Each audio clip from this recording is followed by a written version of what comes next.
Hi everyone, welcome to Becky's Crafts and Goodies. I hope you're all okay. Today we're going to make a card. This would be great for Valentine's Day, or you can actually make it for any occasion. Just take the ideas that I've got and just adapt it to what you need it for. Now we're going to use this die here. This came from In Love Art Shop and it is called a foldable rose pattern heart die. So if you want one, I'm going to put the link for this in the description down below, just in case you wanted to check it out. So I'm going to use my die cutting machine.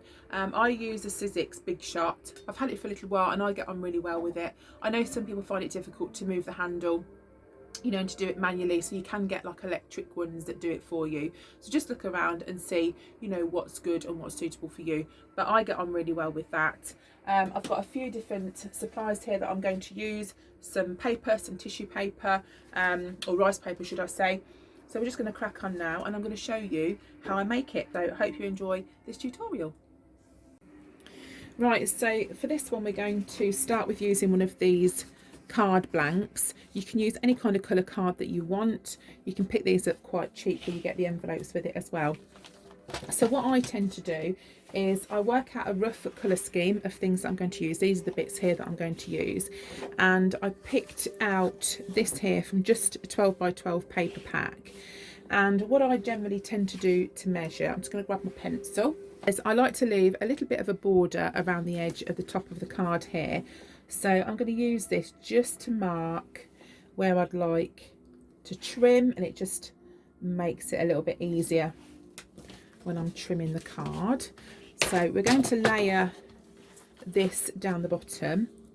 So these cutters are quite good. I've had this for quite some time and it's really, really handy. It's a really nice trimmer. So I'm just going to cut the marks. I'll put the details of the equipment that I use in the description, just in case you fancied treating yourself. So there we've got the first bit. That's just how I cut mine. Right, so what we're going to do is to stick this down onto the card, and I'm going to use just some of this double-sided sticky tape. It's really handy stuff. You can use wet glue if you want to use wet glue, if you prefer that. It's completely your choice. I like this because it dries really quickly, because it doesn't really need to dry, it just needs to stick. So whereas glue, sometimes it takes a little while to dry. So that's why I kind of prefer tape. So we'll just peel these off, and then that can go on here.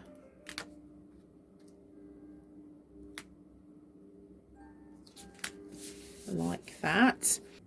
Right, so next we're going to cut the next piece of paper, and I'm going to do that in exactly the same way. I'm just going to get my pencil, work out where I need it to go, and just do my little marks and cut it out with a paper trimmer.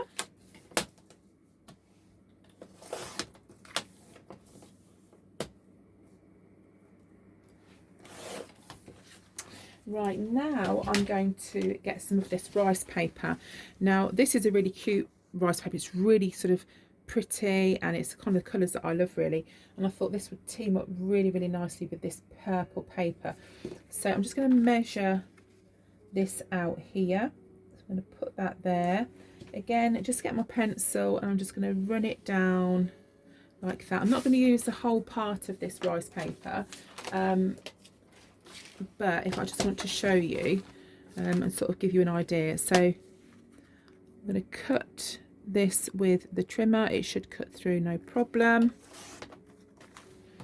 So then we've got that part. Now I'm not too fussed about that bit looking neat, but this part here I want quite sort of jagged. So which bit is it? It's this bit, isn't it? So what I'm going to do is to stick this down with some glue. I'm just using this PVA tacky glue. Stick this down. Oh, actually, before I did that, I should have cut or ripped this next part off. So just forget that I've just put glue on there. And what I'm going to do is I want that to stick over the top, but I don't want quite so much. So I'm just going to rip a bit off here. I should be able to still manage it, but I want it to look a bit jaggedy and not level. So let's just do that here. It should be fine. And then we'll pop that on there. Just run that so it's straight like that over there. And what I'm going to do is just put a little tiny bit more glue, maybe along the edge here. I don't know if you can see, just to help that stick down. And there we go. So that's the first part done for that. Right, now with this part you can distress around the edge if you want. I've got some distress ink here. I'll just bring in the tub in. These are great little bits of kit. You've got your distress ink. The tea dye one is actually a really good one. I bought a larger one in the Tattered Rose, but I wish I'd bought a larger one of the tea dye. So you just literally, let's find a thing. You get one of these little tools, and I can use that one because it's a similar colour. You get these pads, these little blending refills, and literally, if you haven't seen these before, you dab on. Right, let me get a little bit of, I mean, purple actually would look quite nice with that as well, but I'm going to use this one. So you just get this and you just kind of pop it around the edge, and it just gives it a bit of a distressed look. But yeah, purple would look nice. I might even put some purple on as well. So just go all the way around. It just gives it like another look, really, like that. You can also do it with the bottom sheet if you wanted to do that as well. But that looks quite nice. I don't know if it's showing up on camera, but it looks quite cute. So that can go there. Do you know, I wished I'd done that other one, but never mind. Right, so I'm going to get the lid on that so it doesn't dry out.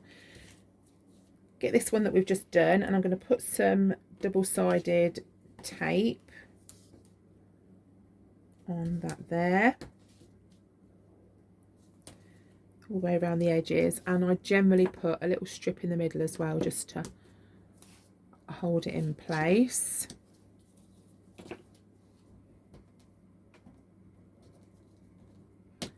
And then just peel these bits off as we always do, and that can then just go over the top here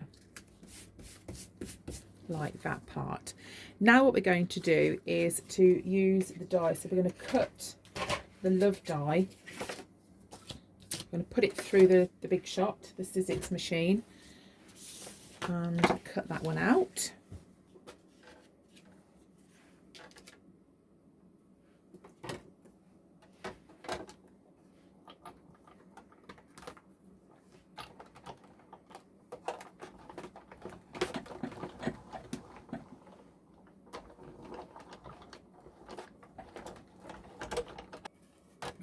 This off, and then that cuts out. You just have to get these little bits out, but that will punch out really easily. You've got all those little bits, and then that part just folds over like that. So I'm just going to get all these little bits out, and then we'll pop it on the card. Right, so now we're going to stick that on top. As you can see, it came out really easily. I'm just going to use some of this tacky glue just to put on the flat side there, and then we'll just stick that on the side.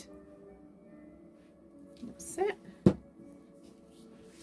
and that is going to go just this side, just there. Now you can as well, if you want to, pop something up in this corner. I think that something would look quite nice there. Now if I'd have thought about it, I would have done this maybe a silver or a purple colour, but I used a brownie gold, so that's fine. But I want to put a bit of ribbon in the top corner. Now this is some wired ribbon, and what I mean by wired is around the edge it's got thin bits of wire going through, so if you bend it, it bends where it wants to and it stays. So I wanted to use this, and all I've done is I've just tied a bow like that. I'm going to stick that in that top corner because I just think that would look quite cute. Just pop a little dab on there, and then that can go in that top corner because I just think that needs something there. Now lace or trim, beads, anything like that would be really, really pretty for this. It'd look lovely. And what I tend to do is when I've used sort of like the craft brown paper, I tend to put a piece of plain or coloured but plain paper in there just so you can write on it. But that's it. So I just think that's really simple, really, really easy to do, and you know, a really cheap Valentine's card, because some cards are so expensive now, aren't they? So it's a really good idea to get making your own. So that's it for me. If you do want to check out any of the dies that I've used in this series, then I will put the link in the description down below so you can go along and have a look. And if you wanted to buy this loved one, then it's really cute. And I really enjoyed using it. So that's it from me. I hope you're all okay, and I'll see you again soon. You take care. Bye for now.